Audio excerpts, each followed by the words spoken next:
Good morning. Today is Tuesday, December 1st, 2020. Yesterday I shared with you a lesson from Yaakov preparing to meet Esav in this week's Parsha. And Yaakov prays to God that this reunion will be a peaceful reunion. And Yaakov also takes concrete steps to prevent an assault, which he is worried about from his brother Esav, and to defend his family if there is an assault. And the point is that we cannot rely only on prayer. We have to do our part to reach the goal that we seek.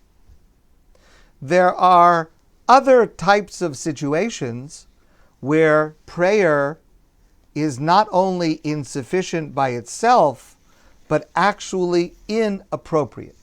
And I wanted to share a couple of these with you. Number one, there are certain situations where what I am called upon to do necessarily takes precedence over prayer.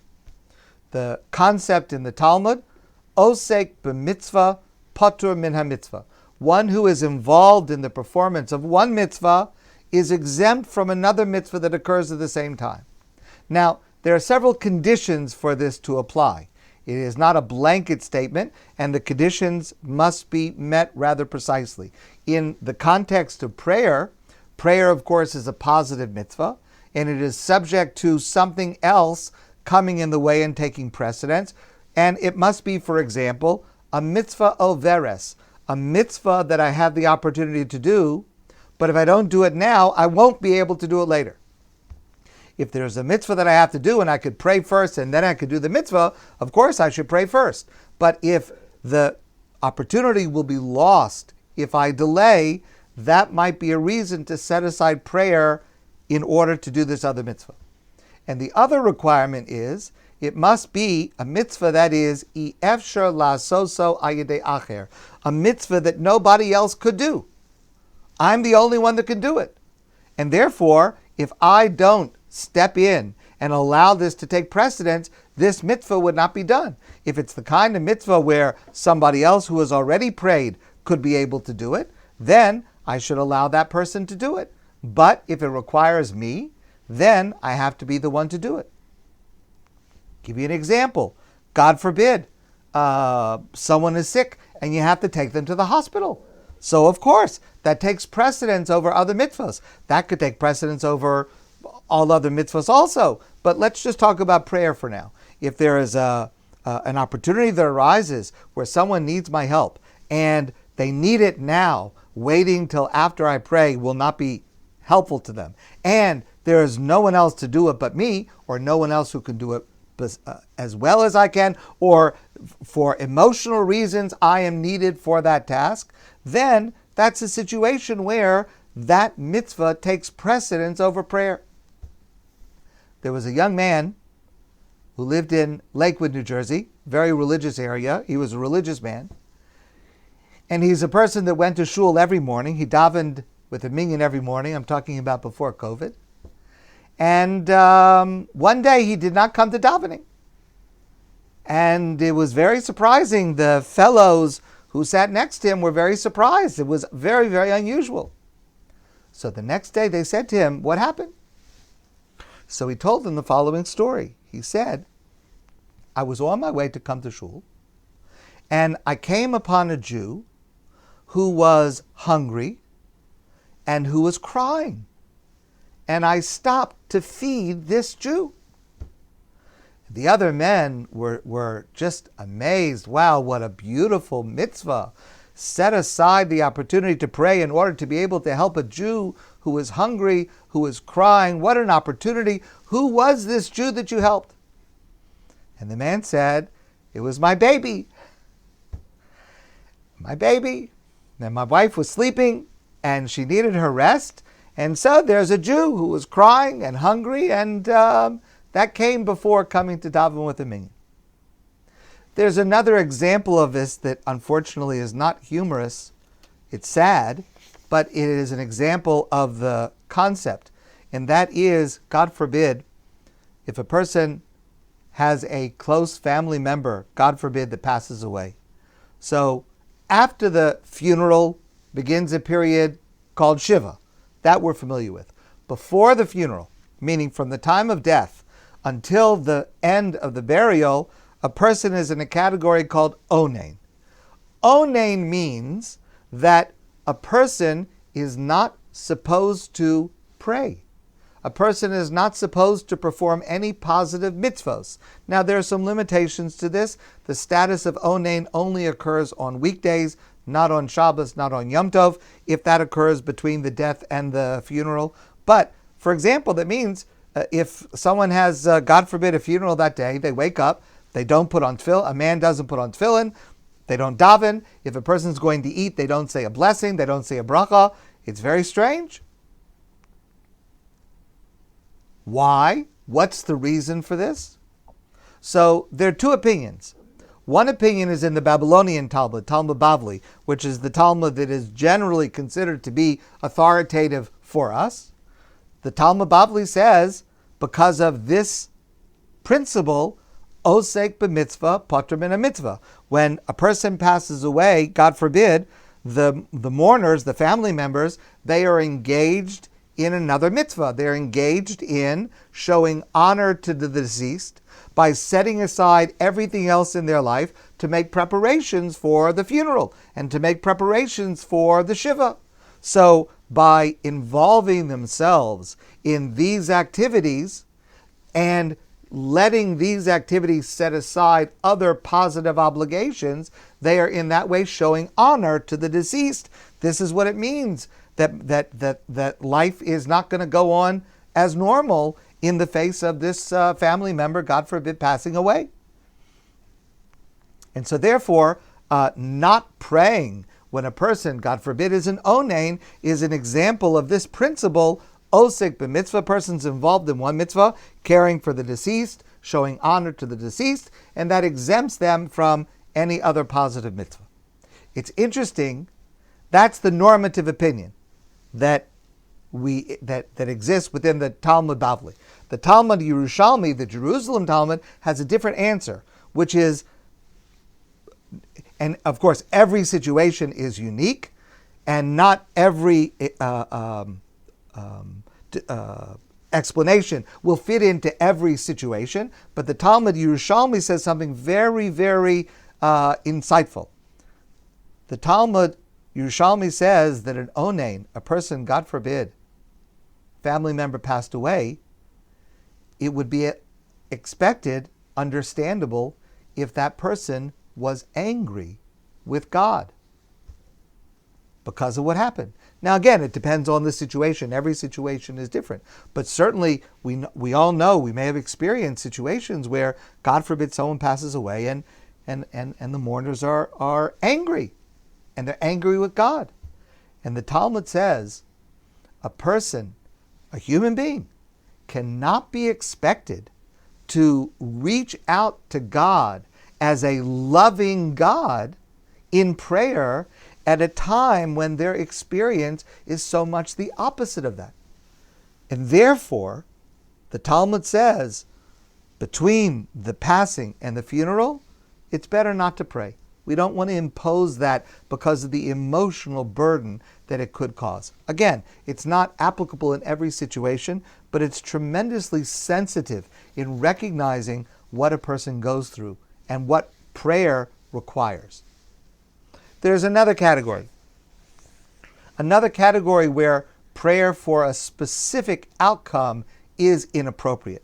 The Talmud says, it's a Mishnah in Brachos, the Talmud says, Hatzoek l'sha'avar, a person who prays for something that has already happened, harezu tfilah shav, that is an empty prayer, a meaningless prayer. Meaning as follows. Let's say I'm praying for an outcome. If it has already happened, but I just don't know what the outcome is, for me to pray for it makes no sense because it's already happened. So in order for my prayer to be accepted, it would have to be caused by a miracle, where something already in existence transformed or changed. And we don't pray for miracles. We pray for what is normal.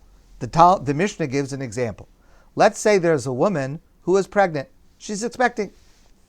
And let's say for whatever reason, I can't understand it, but let's say the mother of the baby, let's say prays that the baby that should be born should be a girl. For example, I don't know why a person would pray that, but let's just say they do. The only problem is the baby is inside her stomach. The baby is growing. The baby is already there. Probably today, if she did the right kind of test, she could find out if it's a boy or a girl. Let's say she didn't do the test, or let's say it was not conclusive, whatever reason it is. To pray for an outcome, but it's already there. If the baby is actually a boy inside her, the fetus is actually a boy, and she's praying for a girl, her prayer means she's asking God to do a miracle, that inside her stomach, the baby should change from a boy to a girl. That's not an appropriate prayer, because it's already there. It's just that we don't know the answer. There are a lot of examples of this. A person takes a test, and then they pray that they did well on the test. Well, it doesn't help to pray to do well on the test after you've taken it. Maybe it helps to pray to do well on the test before you take it. Once you've taken it, you've taken it. So then it's going to be what it's going to be. Even if it's a medical test, the same thing applies. Person, very applicable. Person goes for a COVID test, and now they're waiting for the results. So the person's got to be careful what they pray for. To pray that it should be negative is meaningless because you already took the test. You're just waiting for the lab to do the work and the hospital to call you back. It's already determined. Yes, of course, you can pray that you should not get sick. You should pray that you should not give it to someone else. You should pray that if you do get sick, you should recover soon. It should be light. There are a lot of things that you can pray for, but simply to pray, to daven, to pray that the result should be negative after you've already taken the test, that is in the category of tefillah shav. It is a meaningless and inappropriate prayer, and all such prayers that are like that. One last example I'll give you. One last example where prayer is insufficient. This is a story I've told before. It's a story I heard from Nasanel Yoel Safran. And the story goes like this. There was a young man, religious man, and he was visiting with a great sage, a great rabbi, who is known for his compassion and who is known for giving blessings to people for success in various things. And it was the practice in some parts of the Jewish world. This is very common. Maybe not in our part of the Jewish world, but in some parts it's very common that a person has, someone is sick, someone is in financial difficulty, someone is looking for a shidduch, and you go to a great scholar, a great sage, a great rebbe, and you ask for a bracha, and that wise, pious person, through his love of every person and his empathy, can pray, and that's what people do. So, a person, young man, got an appointment, and he was very fortunate to get the appointment because a lot of people want to see this great scholar, and he finally got to see him, and he asked him for brachos, for blessings, for good health. He asked him that he and his wife should have children. He asked that a blessing that they would be able to provide materially for their family, and this rabbi gave him the blessings that he asked for, and then finally the appointment was coming to an end. He said, Rebbe, I have one more blessing to ask for, and that is, please bless me with shalom bayis, with harmony within our home. My wife and I, we're not getting along so well. There's some difficulties. I ask you for a bracha. Give us a blessing that we should be able to have harmony and a peaceful marriage. And the rabbi looked at him and he said, I can't. The man said, but I'm begging you, I need this. Why am I so terrible that you can't even give me this bracha? It's something that is so important, and I'm just asking for a bracha. Why won't you help me? And the rabbi said, I didn't say I won't do it. I said I can't do it. Why can't you do it? The rabbi said, because having a good marriage, a peaceful marriage, is something that is dependent on your choices. It's dependent on the words that you say. It's dependent on the actions that you do, and the words you do not say, and the actions that you do not do.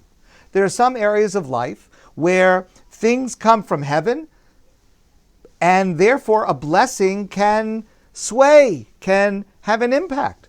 But when something is in the realm of your own free choice, a blessing is not going to help.